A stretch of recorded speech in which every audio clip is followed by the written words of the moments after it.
看好，银行黄了，银行黄了啊！这个银行以后不能相信了，有存钱的抓紧来过来取啊！你看人这大哥，这普普通通的存40来万，你看看啊，存40来万呢，你说有没有钱？银行都给他干黄了，上不上火呀？啊，上不上火呀？大家一定要团结起来，嫩河市人民一定要团结起来，老来人民也要团结起来。老来人占1/3，大伙一定要团结起来。最近啊，中国的银行业可真是热闹，一个接一个的给咱们上演惊魂记。这不，黑龙江乐和市的新农合农村资金互助社就给大伙儿表演了一出人间蒸发。10月30号晚上还好好的，31号一早，大门紧锁，人去楼空，几个亿的存款就这么不见了。大家说说，这事儿多可气！这互助社可是开了10几年的老字号了，一开始打着利息高的招牌，挨家挨户发传单，把老百姓的养老钱都吸引过来了。咱们算算账啊，按照知情人透露，这互助社给的利息最高能到9%，最低也有4%。这么高的利息，把那些大爷大妈的养命钱都勾来了。可谁知道，这么个正经机构说跑就跑。有意思的是啊，这个所谓的互助社注册资本才521万，连本地一个私人老板买豪车的钱都不够。但他倒好，能吸收几个亿的存款。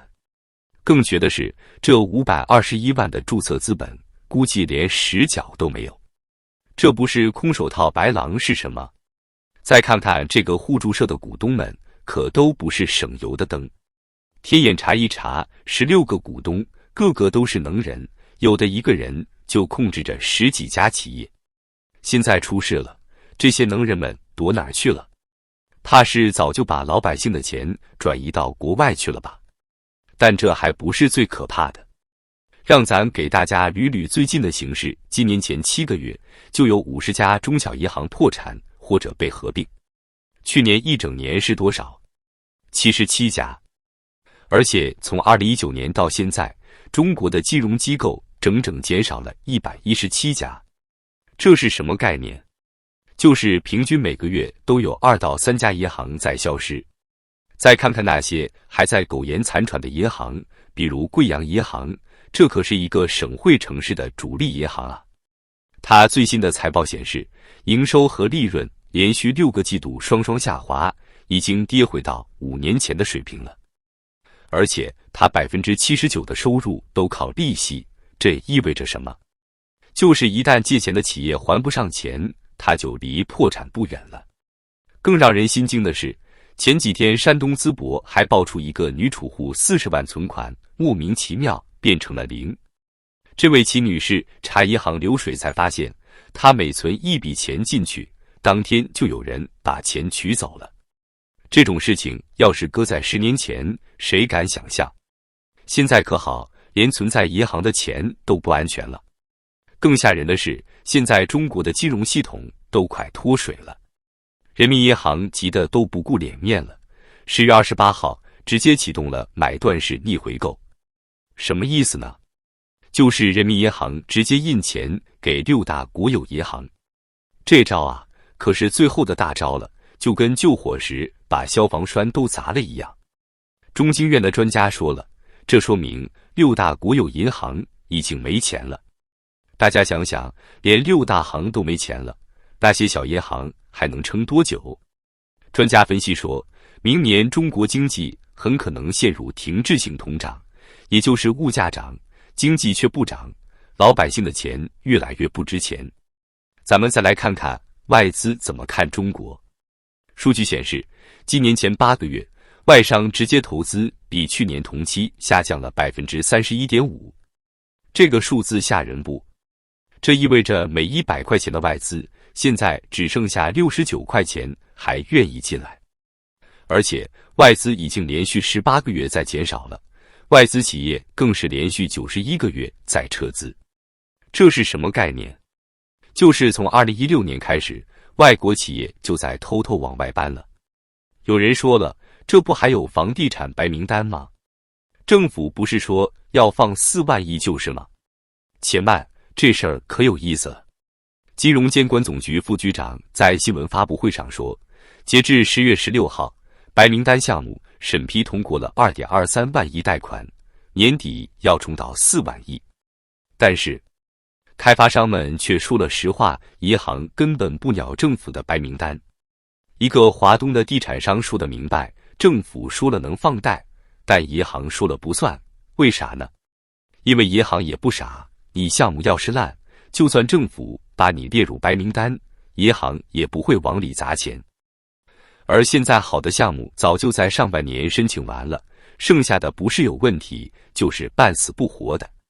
再说说地方政府的烂摊子，现在的地方债务那可真是天文数字啊！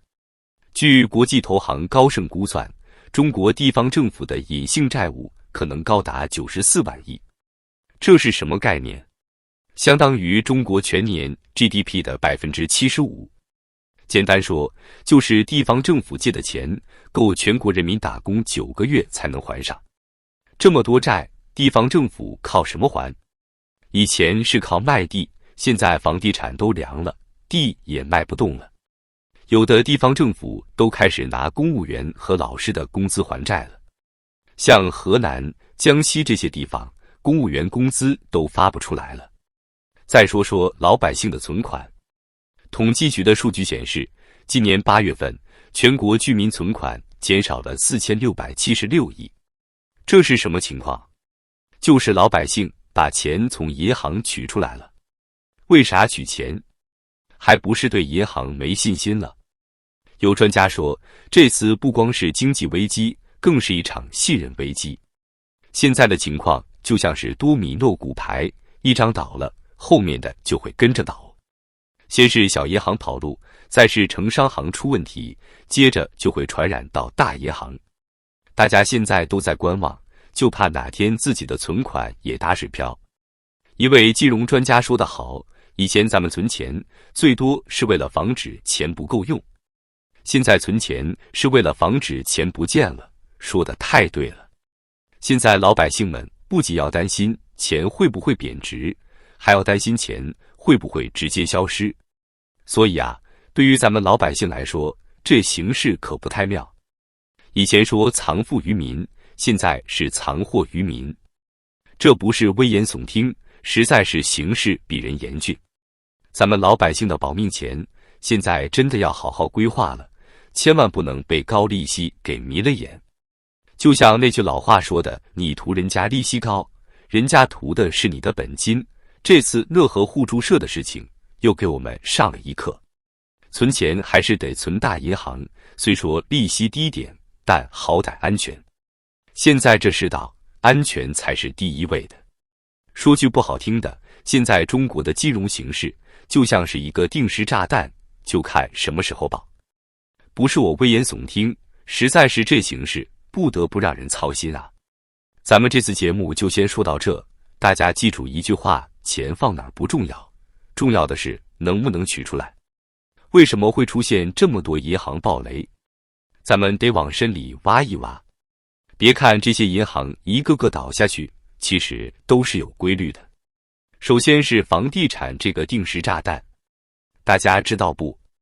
银行70%以上的贷款都跟房地产有关，不光是给开发商的贷款，还包括咱们老百姓的房贷。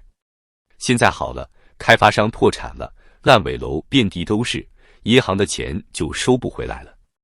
再给大家报个猛料，现在全国的烂尾楼到底有多少？按照官方统计是900万套，但外媒统计可是高达2000万套。这2000万套是什么概念？相当于北京、上海2个超大城市的住房总量。而且每套房子背后都是一笔贷款，这么多贷款要是都收不回来，银行能不出事吗？拿河南那几个村镇银行暴雷的事来说，400亿的存款跑路了，到现在还有大量储户没拿到钱。可怕的是，当时政府派出特警镇压维权群众，把老百姓打得头破血流。这说明什么？说明政府也没钱兜底了。咱们再来算算更吓人的账。现在中国的房地产存货有多少？超过7亿平方米。按照100平一套来算，那就是700万套房子卖不出去。就这还不算烂尾的呢。现在房子卖不动，房价还在跌，这些房子就是银行手里的定时炸弹。再说说地方债务问题。现在地方政府的隐性债务，按照国际投行的估算，已经达到了94万亿。大家知道这是什么概念吗？相当于每个中国人背着6.7万的债。从出生到现在，你什么都不干，就背了这么多债，而且这还在不断增加。有意思的是，现在政府说要放水4万亿就是。咱们再算算账，2023年全年房地产销售额才11.6万亿，今年预计只有8.7万亿左右。就算政府再砸4万亿进去，也就是12.7万亿。这么多钱砸下去，房地产市场连去年的水平都到不了，何况是回暖。更让人担心的是，连外资都在撤离了。前8个月，外商直接投资下降了31.5%，这说明什么？说明连外国人都对中国经济失去信心了。而且你知道吗？外资企业已经连续91个月在撤资了，就是说整整7年多，外企一直在往外撤。现在的情况就像是一个漏水的水桶，政府往里面倒水，但水从底下的洞不断漏出去。银行不敢放贷，企业不敢投资，老百姓不敢消费，外资在撤离，这个经济怎么可能好转？所以啊，接下来的日子，咱们老百姓可要多长个心眼。现在不少地方的公务员工资都发不出来了，要是连国家队都开始发不出工资，那老百姓的存款还能保得住吗？看来这次的金融风暴恐怕才刚刚开始，也不知道咱们老百姓这点钱最后能保住几分。今天的节目就到这里，欢迎大家留言讨论，咱们下期见。